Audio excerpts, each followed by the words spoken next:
her voice carried through the door like a knife. "Board inspection! Open up!" she barked, pounding so hard the hinges rattled. I froze, soap dripping down my arms, the shower still steaming behind me. My wife's voice trembled from the hallway, muffled but desperate. "He's in the shower! You can't—" The slam came next. The front door shoved wide, rattling the frame, and there she stood. Patricia Moore, blood-red jacket sharp against the neutral walls of my home. Her heels clicked on my hardwood as if she owned it. My daughter's wail echoed from the nursery upstairs, and still Patricia flashed a predator's smile, tossing her hair back like my life was a set piece for her performance. That was the moment the world tilted. Not because she entered without consent, not because her presence was dripping with arrogance, but because she didn't see the tiny black eye above her head, the security camera I had installed, the one that fed directly into my servers at work. She thought she had dominion. She didn't know I wrote the code. If you've ever felt that surge of fire when a bully storms past every boundary, hit subscribe now. This showdown is about to become a masterclass in fighting back. My name's Daniel Rivera, cybersecurity consultant, husband, father, protector. People like Patricia see men like me as paperwork, the kind of neighbor who files polite complaints and backs down when threatened. What they don't realize is that my entire career is built on catching trespassers, people who cross lines they shouldn't. And now, one had crossed into my home. The HOA called me a liability. They hated my cameras, said they destroyed community aesthetics. They didn't care that those cameras were the only reason I slept at night, the only reason I could work long hours downtown and still check in on Julia rocking Sophia at midnight. To them, surveillance was paranoia. To me, it was protection, and protection was all that mattered, because that little blinking lens wasn't just hardware, it was my father's legacy. He was a cop who swore that truth always comes out, no matter how hard people try to bury it. Before he passed, he left me one lesson. Always keep your eyes open. That lens was his voice in my house, watching long after he was gone. Patricia Moore had no clue. She thought she was walking into another intimidation scene, slam a door, shout about fines, and humiliate a family until they bent. But when her heels clicked past the threshold, she didn't just trespass on my property. She stepped into evidence. My towel dripped against the tile as I grabbed it, heart pounding, fury boiling.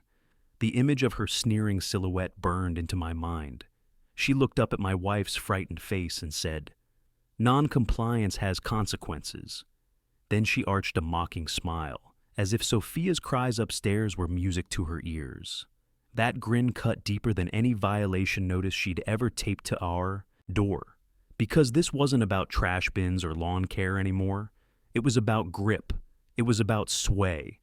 And in that moment, standing half-soaked in my own hallway, I realized something. Patricia hadn't just violated HOA bylaws. She had broken the law itself. The front door camera blinked again, catching every second, every word, every arrogant flick of her wrist as she strutted deeper into my living room without permission. And deep down, a truth formed like iron in my chest. She didn't just walk into my house, she walked into her own downfall. I tightened the towel around my waist and whispered, not for her, but for myself. "Thank you for looking up." Because the moment her eyes glanced toward that little black lens, she unknowingly signed the end of her career. And this wasn't going to be buried under paperwork, not this time. The next morning, the violation letter was already taped to my door, flapping against the wood like a threat disguised as stationery. Bold print. Unauthorized security equipment. Immediate removal required. Patricia hadn't wasted a second. She wanted me, and every family watching, to know who held the whip. I pulled it down and smoothed it against the counter, but my hands trembled with fury. Unauthorized? That camera was mine, my wires, my code, installed legally and recorded lawfully in my own home. Yet to Patricia, it was community disruption. To her, protection was rebellion. I drove straight to the HOA office, the letter still in my fist. The building itself looked sterile, neutral paint, polished floors, framed posters about community harmony, but the truth was in the faces. Onlookers sat in stiff plastic chairs, clutching their own letters. A single mom whose son rode his bike too close to the cul-de-sac. An older couple fined for a flagpole deemed too tall. Each face carried the same mixture of anger and exhaustion. Patricia stood behind the front desk like a queen on her throne, sipping coffee from a porcelain cup while her assistant scribbled notes. She glanced up, recognition flickering into that tight grin. "Mr. Rivera," she drawled, "back again so soon." Her voice dripped condescension, as if my presence was an inconvenience rather than a right. I laid the paper on her desk with deliberate calm. "You broke into my house yesterday." My words were low, steady. The room hushed, every household suddenly listening, but Patricia didn't blink. "Board inspections are authorized," she replied, her tone syrupy but laced with venom. "Your cameras are non-compliant. Consider yourself warned." A man in the corner muttered under his breath. Another woman's eyes widened. Everyone here knew she was lying, but unease kept their lips sealed.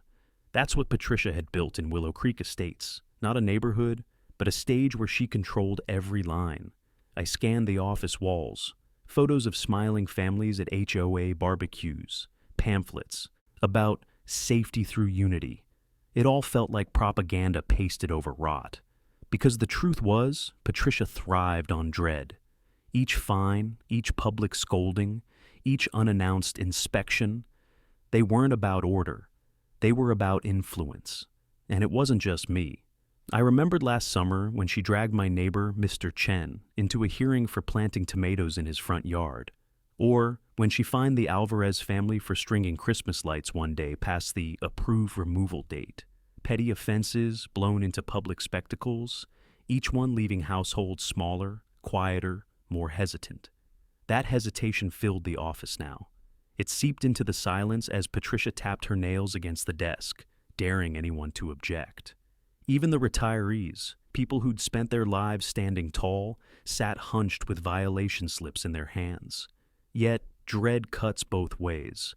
The more she tried to humiliate, the more the resentment grew. And in that moment, watching the crowd's eyes flick between me and her, I realized Patricia hadn't just made me her enemy. She'd made herself the villain of an entire neighborhood. The assistant handed me another notice. Escalated fine, $500. I almost laughed. A fine for protecting my wife and newborn. A fine for refusing to bow. I stuffed the letter into my pocket, but inside I felt something shift. Patricia thought she'd silenced us by making examples. But examples can also inspire. And last night my security cam had captured more than trespass. It had captured her arrogance. Walking out, I caught Thomas Reed's eyes from across the room. Retired cop, board member. His jaw was tight, his posture stiff. He looked away quickly, but not before I saw it. Conflict. The kind of conflict that tears at a man's conscience. He knew what Patricia had done was wrong, but dread welded him into silence. The door closed behind me, the late morning sun glaring bright on the HOA sign. The whole block looked picture perfect. Trimmed lawns, symmetrical driveways, pastel shutters.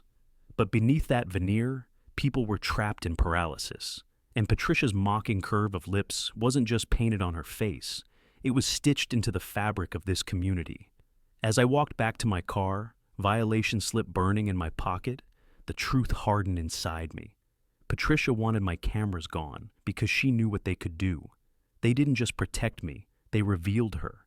And one day soon, that unblinking witness would expose her reign to everyone, not just in Willow Creek, but far beyond. I didn't go straight home after leaving the office. My chest felt too tight, my fists too heavy. Instead, I cut across to the small park at the edge of Willow Creek, where the oak trees threw shade over cracked benches and kids usually played tag on the grass. Today, it was quiet. Too quiet. Thomas Reed sat alone on one of the benches, shoulders hunched, elbows pressed to his knees like he was carrying a weight no one else could see. His hands twisted together, knuckles white, and his eyes stayed glued to the gravel path at his feet. He was a man built for action, once a cop who'd pulled families from burning wrecks. Yet here he sat, frozen by something that didn't leave bruises on skin.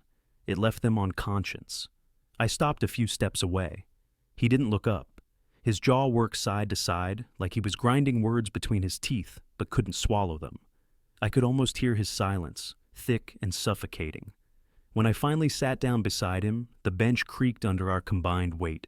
The air smelled faintly of cut grass and distant chlorine from the pool. My heart hammered because I already knew. Thomas had seen everything. He'd watched Patricia step into my home. He'd watched her grin at my outrage, and now the conflict was etched into every line of his body.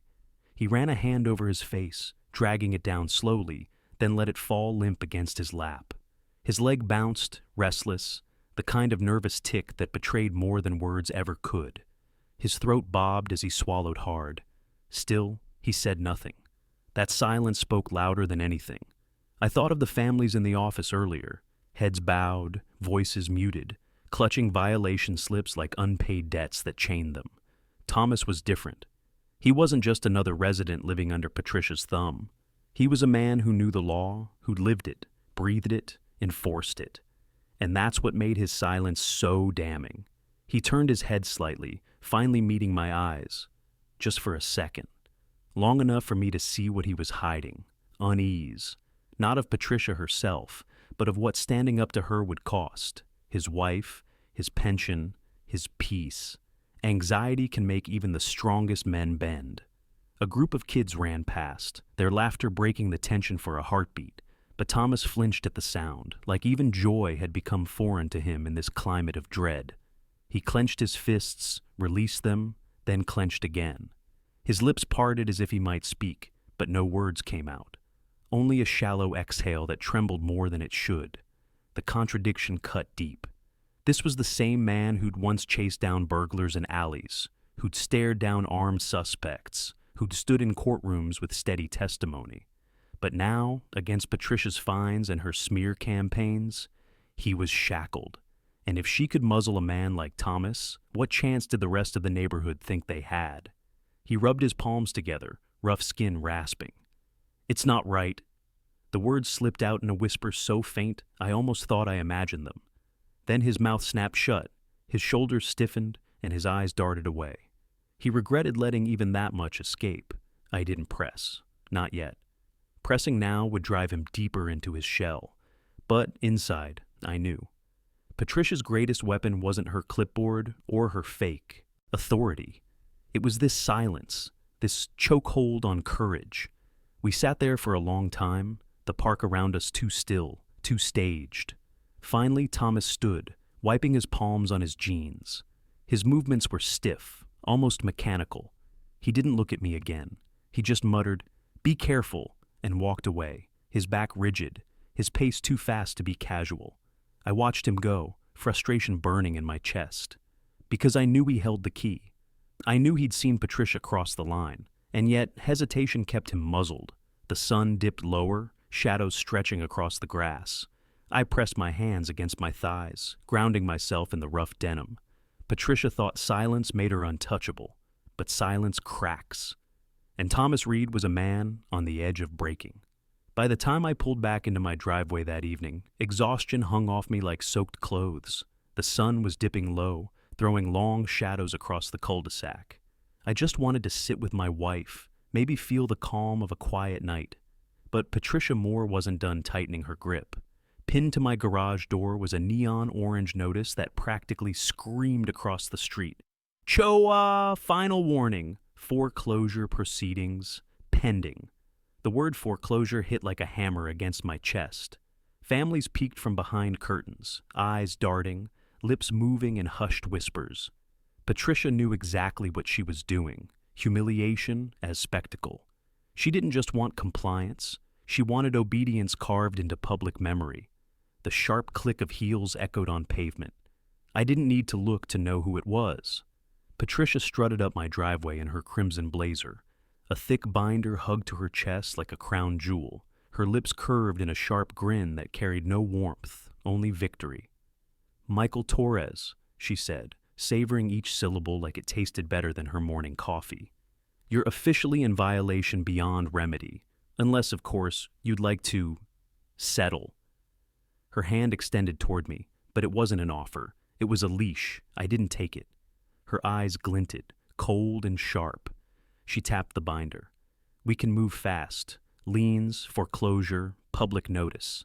Imagine your pregnant wife on the street. Imagine explaining to your child why daddy couldn't follow simple rules. Every word was a needle meant to puncture, and the crowd heard them all. Some turned away, ashamed. Others watched with the quiet hunger of people who wanted to see how far this would go. Patricia thrived on that silence. It fed her throne. I clenched my jaw. The anger swelled hot, but I kept my voice steady. You're bluffing, and you know it. She tilted her head, her bob catching the light. Bluffing? That's cute. See, the board has already voted. Foreclosure authorization signed this morning. She slid a document from the binder and smacked it against my chest. The paper fluttered to the ground between us like a gauntlet. That's when I noticed Thomas Reed across the street. His arms were folded, but his eyes were locked on Patricia. His jaw flexed, his fists twitching at his sides. The man looked like he wanted to step forward, to intervene, but his feet stayed glued to the pavement. His silence, again, was deafening. Patricia's voice cut back in. You've got 72 hours. Pay, apologize, or lose everything. She leaned in close, her perfume sharp and suffocating. And believe me, Michael, I'll enjoy watching you beg. She turned on her heel, stride slicing the silence, binder tucked like a prize. Her laughter, low, mocking, floated back as she strutted away. I bent down and picked up the paper. My hands shook, not from dread, but from fury. The document was stamped, official, and bolded across the top. Foreclosure proceedings approved. My wife's stability, my daughter's nursery, the very roof over our heads, all of it had just been signed away by a woman with a clipboard. The cluster of onlookers lingered on their lawns, pretending to check mailboxes, water plants, sweet porches. Their eyes burned with curiosity, pity, unease. No one spoke. Not one voice rose against Patricia. That was her true weapon. Hesitation so deep it turned families into statues. I held the paper up for all of them to see. My voice rang across the cul-de-sac. This isn't just about me. This is about every one of you. If she can do this to me, she'll do it to you. Murmurs rippled, but no one moved. Not yet. Still, I saw something flicker. Mr. Chen's hand hesitating at his mailbox. Mrs. Alvarez clutching her sweater tighter. A crack, small but real. Patricia thought this humiliation would break me, but it didn't. It sharpened me. I crumpled the notice in my fist and felt something harden inside me. Patricia's threats weren't just words anymore. They were matches tossed at dry timber, and soon enough, her entire empire of fines and intimidation would catch fire. I couldn't sleep that night. Every time I closed my eyes, I saw the foreclosure notice. Bold letters slashing across the page like a death sentence. My wife stirred restlessly beside me in the hospital bed, monitors humming, machines tracing out the fragile heartbeat of our unborn daughter. Patricia Moore wasn't just threatening property. She was aiming straight at family. By dawn, I was at my office downtown, the hum of servers and the smell of burnt coffee seeping through the air. My desk was cluttered with blueprints, engineering manuals, contracts, the world I controlled, precision, systems, checks and balances. And that's when it struck me. Patricia thrived on intimidation, but intimidation wasn't law. She waved binders and stamped notices. But what if her foundation wasn't solid? What if her throne wasn't built on authority at all, just fear? I logged into the county's property and association filings database, the one contractors like me use to check easements, permits, and code enforcement. My fingers flew across the keyboard, heart pounding in rhythm with the clicks. I typed in, Willow Creek Estates Homeowners Association. The screen flickered, results popped up, and my blood ran cold. The HOA's corporation status lapsed. Licensing authority expired, pending renewal. Enforcement rights limited until reinstatement. I stared, barely breathing. Patricia had threatened foreclosure, humiliation, ruin, but the HOA didn't even have legal standing to enforce its most basic penalties. She was swinging a weapon that was legally a toy. For a moment I sat frozen, the absurdity crashing over me. All those notices, all those violations. The foreclosure document slapped against my chest. It was smoke and mirrors, paper dressed up as control. But the shock melted fast into something hotter. This wasn't just a loophole, it was leverage. Patricia had been stomping through homes, shouting rules, handing out fines like candy, without a shred of lawful authority. If the county licensing board saw this, her empire would crack wide open. I printed the records, the machine spitting them out one by one, each page a nail for Patricia's coffin. The sound was mechanical, final. My pulse quickened, and then, like fate was watching, my inbox pinged. A forwarded copy of Patricia's latest emergency board resolution, probably meant to scare me further. I skimmed it and laughed.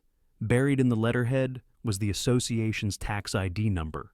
Out of reflex, I cross-referenced it, and the county database spat back another red flag. Delinquent taxes. 2 years unpaid.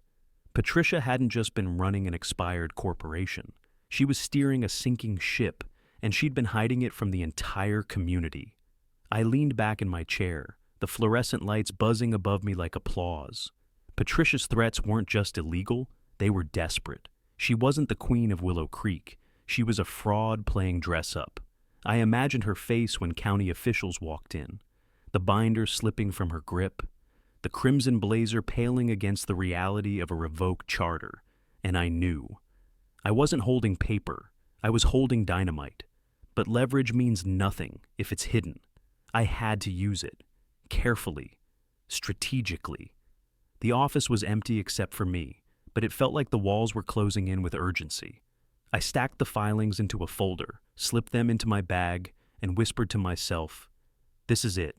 My phone buzzed again, this time a message from Mrs. Alvarez, the elderly neighbor Patricia once fined for inappropriate wreath decorations. She wrote, "I heard what she did at your house. If you need signatures, we're ready." My grip tightened on the phone. The community was watching. Cracks were spreading. Patricia's intimidation was thinning, and truth was bleeding through. I stood, grabbed the folder, and headed out into the city air. For the first time in weeks, my steps felt lighter. Patricia had thought she was the storm. She didn't realize she was standing on sand. When I pulled into my driveway, the folder heavy in my bag, I expected quiet, a moment to breathe. But instead, I found Patricia Moore standing on my porch in her crimson jacket, clipboard in hand, flanked by her enforcer. Her smile was thin, plastic, sharp as glass. "You've ignored enough notices, Michael. This is your last chance. Sign or face foreclosure." I froze in the driver's seat. My hands clenched the wheel until the leather creaked. She didn't even wait for me to step out. She was already inside my boundary, her heels stabbing into the wood of the porch like she owned it. I stepped out slowly, folder pressed against my side. "You don't have the authority," I said flatly. My voice carried more weight than I expected. Because I knew now, it wasn't just defiance, it was fact. Her laugh was short, cruel. Authority is perception, and the community perceives me as their president. She leaned forward, clipboard angled like a blade. "That's all I need." Behind her, the thug shifted his stance, arms crossed, eyes scanning me like I was prey. I caught sight of the oak tree in the yard, its branches swaying, its roots deep in the soil. That tree had seen my wife's laughter, her whispered hopes, her hands cradling life. And now it watched Patricia invade the threshold of that future. The image of Emily's pale face in the hospital flashed across my mind. The monitors beeping, the doctor's warning. Stress like this could endanger both her and the baby. Patricia wasn't just fining us anymore. She was pushing until something broke. I felt my pulse thrum, hot and fast. "Step off my property," I said, lower now, but sharper. Patricia's eyes narrowed. She held her ground. For a long, breathless moment, the air felt like gunpowder waiting for a spark. Then Thomas Reed appeared across the street. He froze when he saw us, his body stiff, his fists twitching at his sides. I caught his eyes, pleading silently, but dread anchored him again. His jaw clenched, and he didn't move closer. He just watched. Patricia turned, lips curling. "See? Even your neighbors know better than to interfere." She shoved the clipboard at me. "Sign." My hand hovered near the folder under my arm. Inside it was her downfall, proof of her expired status. her delinquent taxes, her fraud. But holding proof and wielding it were different things. Using it meant no going back. Using it meant exposing myself, making this war public. Her muscle stepped forward, blocking the sun, his shadow falling over me. His voice was low, meant to intimidate. "It'll be easier if you just comply." And that's when the decision crystallized. This wasn't about compliance. It wasn't even about me. It was about Emily's safety, my daughter's future, the community's right to live without being ruled by. Intimidation dressed in heels. I straightened, every muscle tight but steady. "No," I said, just one word. But it rang out like steel. Patricia's eyes flared. She snapped her fingers at the enforcer. "We'll see what the county sheriff thinks when we file this lien." I almost laughed, sharp, bitter, fueled by adrenaline. "File it. You'll find out faster than you think how much authority you really have." She blinked, caught off guard by the certainty in my tone. I didn't flinch, didn't step back, didn't bow. For the first time, her confidence cracked. Just a flicker. But I saw it. She hissed under her breath, turned on her heel, and stormed down the steps, her stride slicing through the silence. The thug trailed close. She didn't know I'd already found the fracture in her empire. She didn't know her threats were hollow, but soon she would. Thomas lingered across the street, shoulders tense. He lifted a hand halfway, like he wanted to say something, but then let it drop. He disappeared inside his house without a word. I stood alone in the driveway, the weight of the folder pressed against me like a promise. The oak tree loomed, silent, branches rustling in approval. That was the moment I knew. There was no turning back. Patricia Moore had brought war to my doorstep, and I was done playing defense. This fight wasn't about notices anymore. It was about survival, and survival meant striking first. I didn't sleep that night. Every creak of the house sounded like Patricia's heels clicking against the floorboards. I sat at the kitchen table, the folder spread out in front of me, pages of proof whispering promises of justice. But no matter how strong the evidence felt in my hands, I knew one thing. It would be stronger with a voice to back it. A witness. And there was only one man who'd seen enough to know the truth. By morning, I found myself walking toward Thomas Reed's house. The retired firefighter's truck sat in the driveway, streaked with dust, as if it hadn't moved in weeks.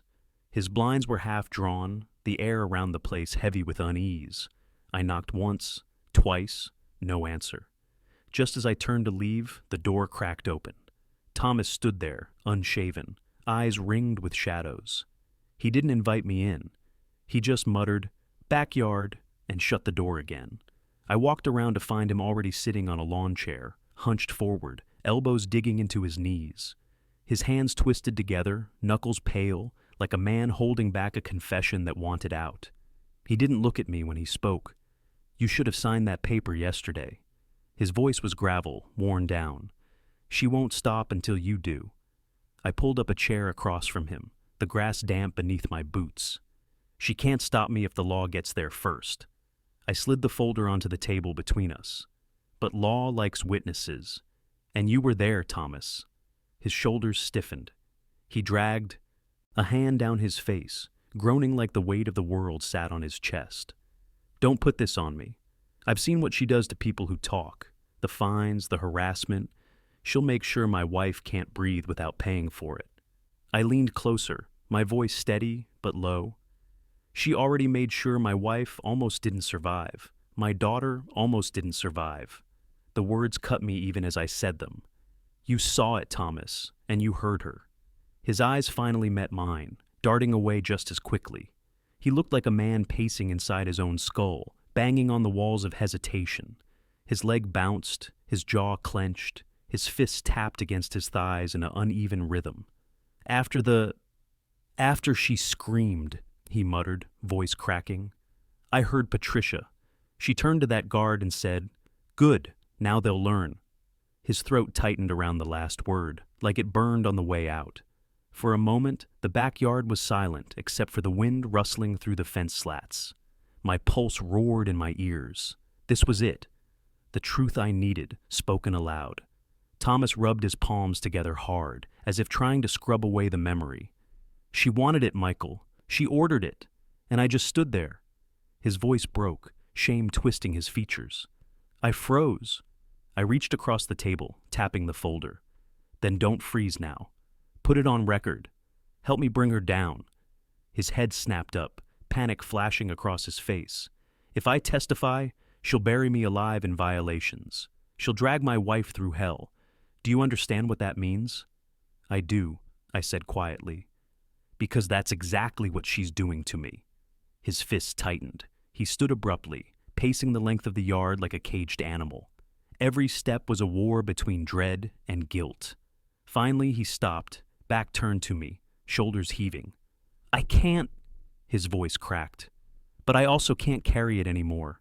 He spun back, eyes glistening, jaw tight. If you go forward with this, if you really file, then I'll stand beside you. I'll give them my statement. Relief hit me like a flood, sharp and overwhelming. For the first time, the weight didn't feel entirely on my shoulders. Thomas dropped back into the chair, elbows on his knees, hands covering his face. God help me, he muttered, but I can't let her get away with it. I placed a hand on the folder, pressing it down like a seal. You won't have to. We're not alone anymore. For the first time in days, I felt the balance tilt. Not fully, but enough to see Patricia's empire wasn't unshakable. With Thomas's words, we had more than paper. We had a voice that couldn't be erased. The oak tree swayed in the distance, branches reaching wide as if listening. And in that moment, I swore. Patricia Moore would hear Thomas's truth echo louder than her lies. The backyard conversation with Thomas replayed in my mind all the way home, every word carving deeper into my resolve. She wanted it. She ordered it. No longer rumor, no longer suspicion. Patricia's empire had a voice against it now, and it was enough to turn scattered proof into a weapon. By the time I stepped into my office, the air felt charged. This wasn't just a room anymore. It was a war room. Monitors hummed, the glow of code and camera feeds painting the walls in shades of blue. The security folder lay open on the desk. Thomas's words etched in my memory like ink on paper. I sat down, cracked my knuckles, and began building. Not a skyscraper this time, not a bridge, but a structure of evidence strong enough to hold up in the storm Patricia had stirred. First, the video. My home security system didn't just capture her walking into my house. It recorded every second she strutted through, smiling as if she owned the place. I slowed the footage frame by frame, enhancing timestamps, overlaying access logs. Each clip was labeled, indexed, impossible to deny. Then, the audio. The tiny mic hidden in the doorbell had picked up more than footsteps. It caught Patricia's voice as she barked orders at her enforcer, telling him to check every room. And though Thomas hadn't testified yet, his account matched the tone, the words, the arrogance. I isolated the sound, cleaned the background noise, and matched the waveform to her public board meeting recordings. The result was irrefutable. My heart thudded as I layered the files into a single case. Video, audio, medical reports, HOA violation notices, Thomas's promise to testify. Piece by piece, I built a dossier not just of her abuse, but of her pattern. She wasn't a president. She was a tyrant who had mistaken dread for law. The cursor blinked at me on the final page. I typed the title bold, Pattern of Abuse, Willow Creek, HOA versus Patricia Hargrave. The name felt heavy, final, like the first stone in a landslide. I leaned back, exhaling. My reflection in the screen stared back, dark circles under my eyes, jaw set like steel. Patricia thought she had me cornered. What she didn't know was that I'd spent years turning raw chaos into structure, risk into resilience. That's what engineering had taught me. Precision wins wars, not intimidation. I opened a fresh email and drafted 3 recipients: a county licensing investigator I'd already spoken to, a contact in local news who owed me a favor, and a nonprofit watchdog group that specialized in HOA corruption. Each would get a tailored version of the dossier. Each would see Patricia stripped of the armor she thought was invincible. Still, my hand hovered over the send key. Once I launched this, there was no undoing it. Patricia would retaliate. The board would smear me. The fines, the harassment, the lies, they'd double overnight. I closed my eyes and pictured Emily's face at the hospital, pale, trembling, clutching the life inside her belly as the enforcer slammed the door. Her voice whispered again, "Don't let them win." My finger pressed the key. The whir of the machine sounded like a trigger pulled. The files launched, invisible threads tying Patricia's empire to its own downfall. On the corkboard beside me, I pinned Thomas's name next to the word witness. His truth was the hinge, the voice that made the footage undeniable. Without him, this was paperwork. With him, it was a story. And stories break through dread faster than any law. The room smelled faintly of burnt coffee and printer ink, the perfume of sleepless preparation. Outside, the oak tree swayed against the night sky, its branches a reminder of the roots I was protecting. This wasn't just about a break-in. It was about the promise Emily and I had carved under that bark, that our home would be a place of safety, of beginnings, not battlegrounds.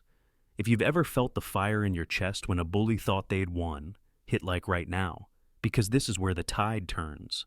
I slid the last paper into the briefcase, snapped it shut, and rested my hand on the leather. Patricia wanted dread to be permanent. She wanted silence to be law. But silence had cracked, and once dread breaks, it never comes back the same. The clock on the wall ticked past midnight. Tomorrow would be war. Tonight, I had built the weapon.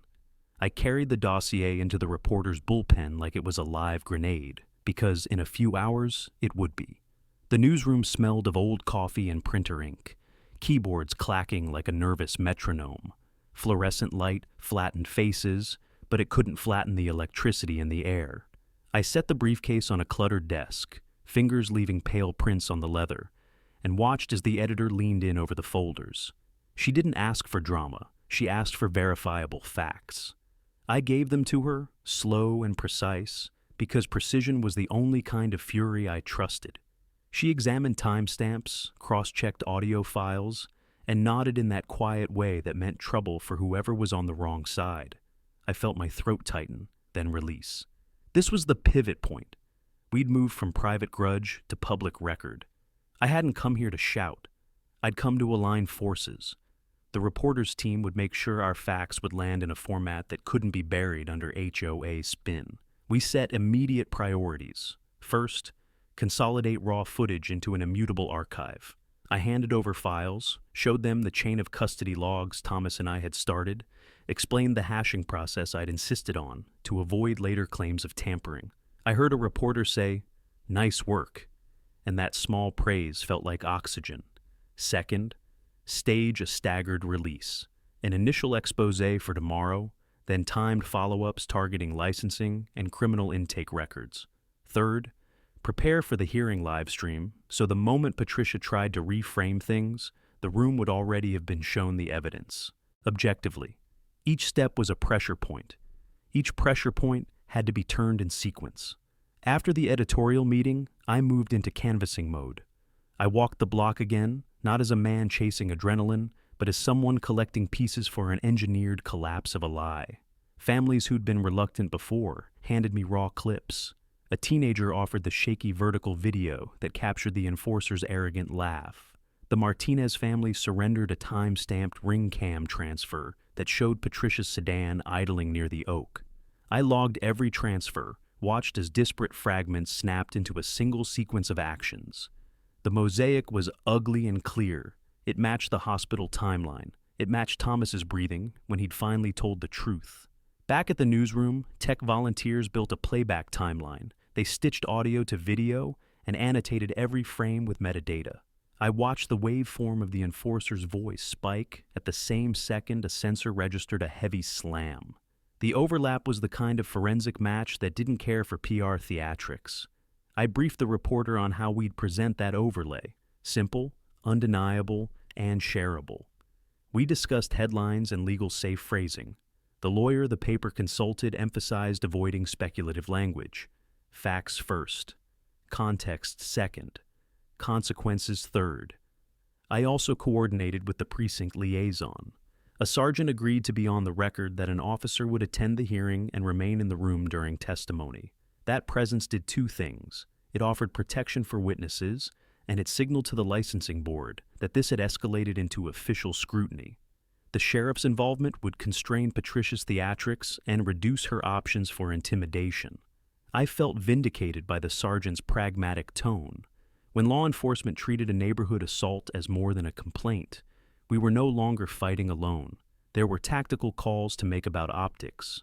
We planned staggered social posts to accompany the article, short clips cut to under 30 seconds for maximal shareability, captions that steered the narrative toward accountability rather than vengeance. I trained volunteers on how to respond to abusive comments and how to amplify verified information only. No conjecture, no leaked hearsay. The goal was to drown out Patricia's spin with coherent, corroborated truth. Thomas came to the paper late in the afternoon. He looked like a man walking toward a reckoning, not a man falling apart. I walked him through the live stream protocol, showed him where to stand, how the moderator would call his name, and how the officer in the room would document his testimony. We practiced a calm opening. We rehearsed pauses to let the room register what he said. He put his hand on my shoulder and whispered, voice steady, "Let's finish it." Before I left the newsroom, the editor handed me a printed rundown. Embargoed headline, release schedule, reporter's contact for morning updates. I tucked it into the dossier and felt the moment compress behind my ribs. Outside, the street smelled like rain and spent summer. The oak silhouette looked like something waiting to be avenged. We'd engineered exposure with care, legal vetting, forensic playback, officer presence, and a coordinated media timeline. It wasn't theatrical, it was surgical. The next day the machine would turn, and there would be no easy stage for Patricia's lies to survive. The morning of the hearing felt like a fuse burning low. I woke before sunrise, staring at the ceiling as rain tapped against the glass. My office still smelled of printer ink and stale coffee from the night before, evidence scattered across every surface like blueprints of a war I hadn't yet fought. Today wasn't for building, today was for detonating. I dressed deliberately, dark jacket, clean shirt, polished shoes. Not vanity, armor. Every detail had to tell the board, the residents, and the cameras that I wasn't rattled, wasn't a man cornered, I was prepared.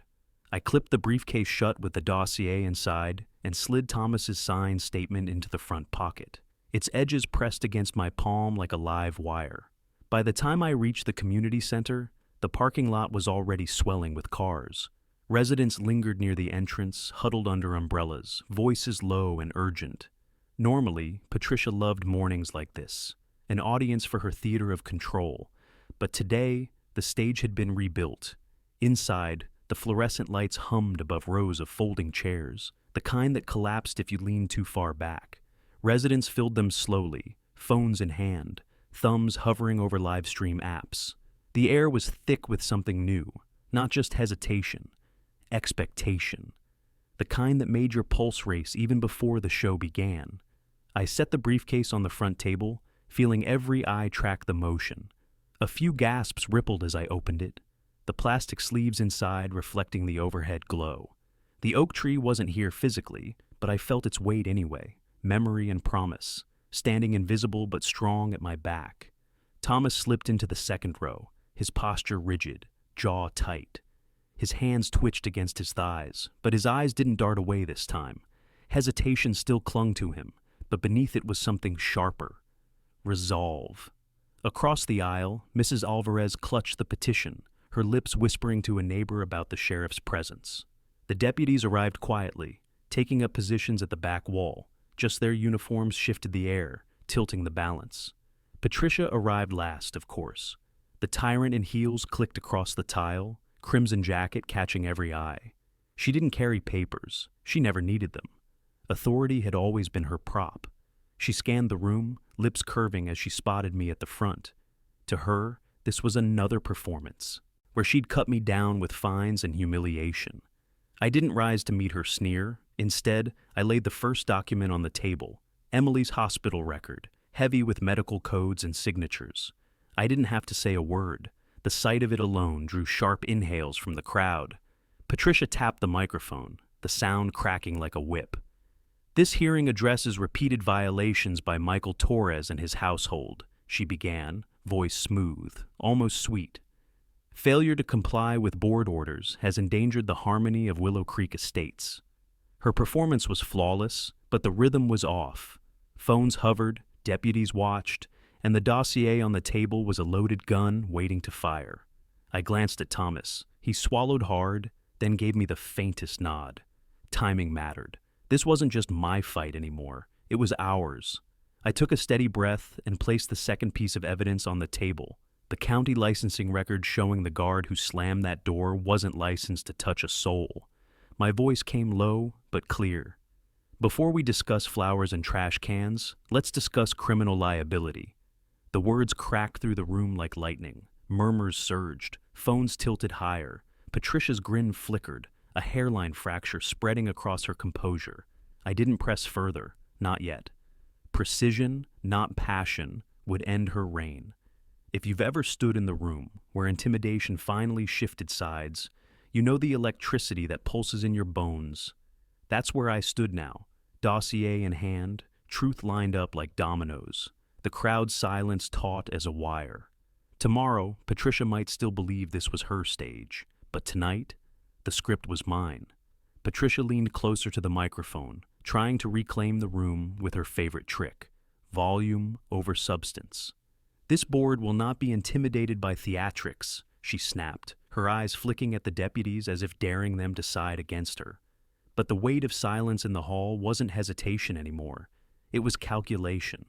The community had seen cracks in her crown, and they weren't about to forget it. I opened the dossier slowly, deliberately, every sound amplified by the dead quiet room.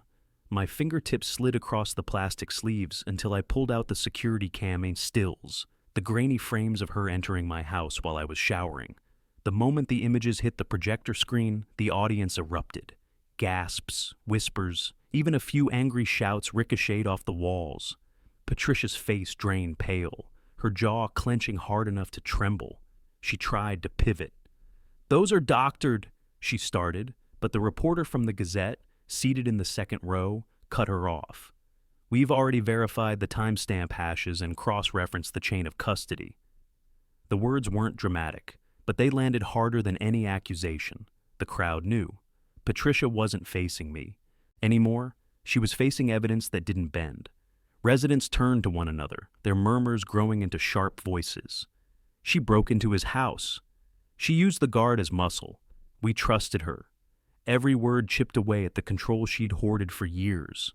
Thomas rose, his chair scraping back.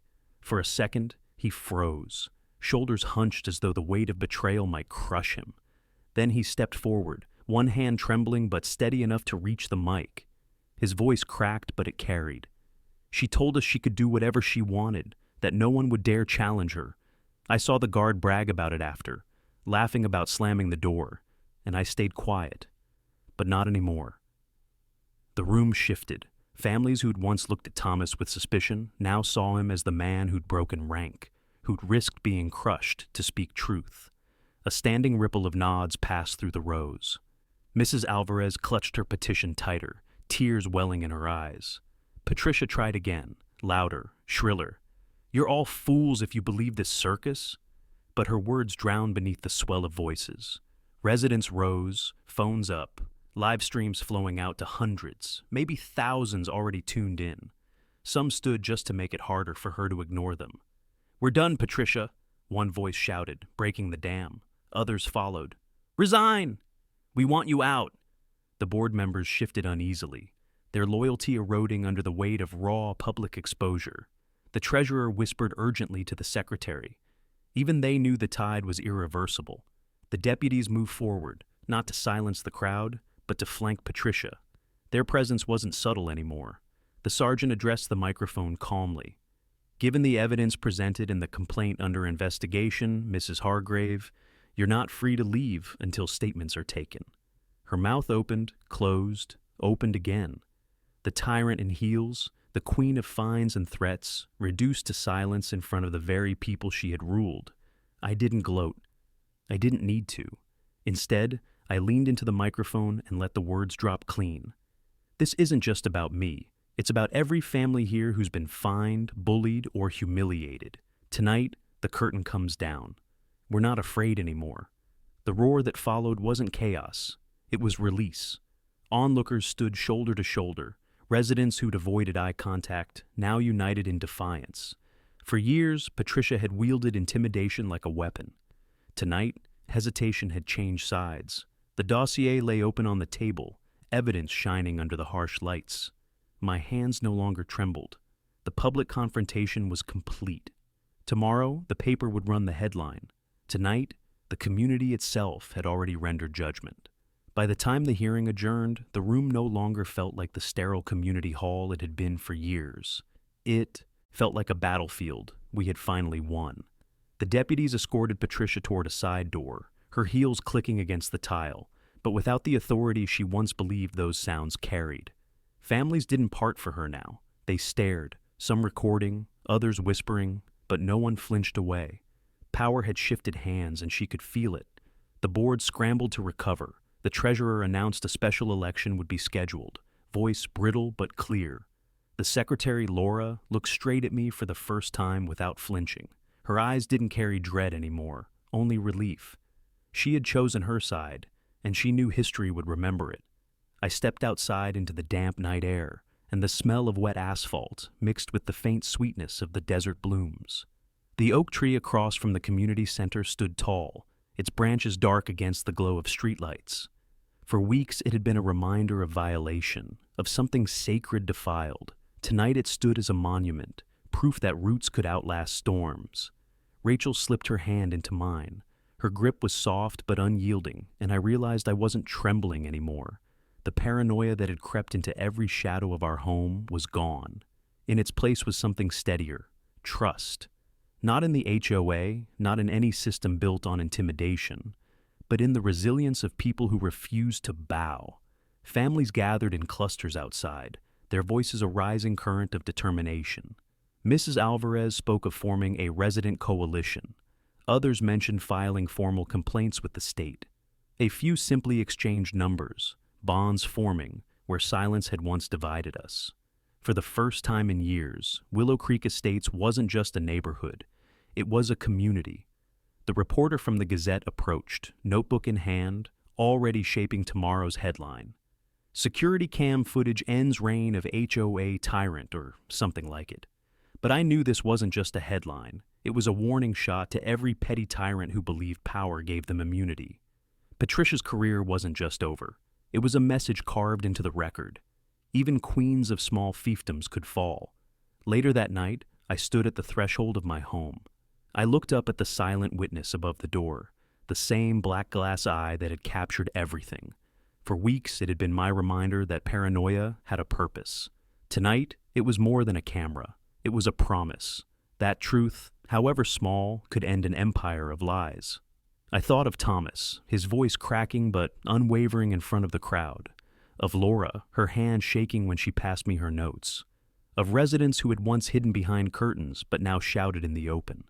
Dread had been the glue that held Patricia's rule together.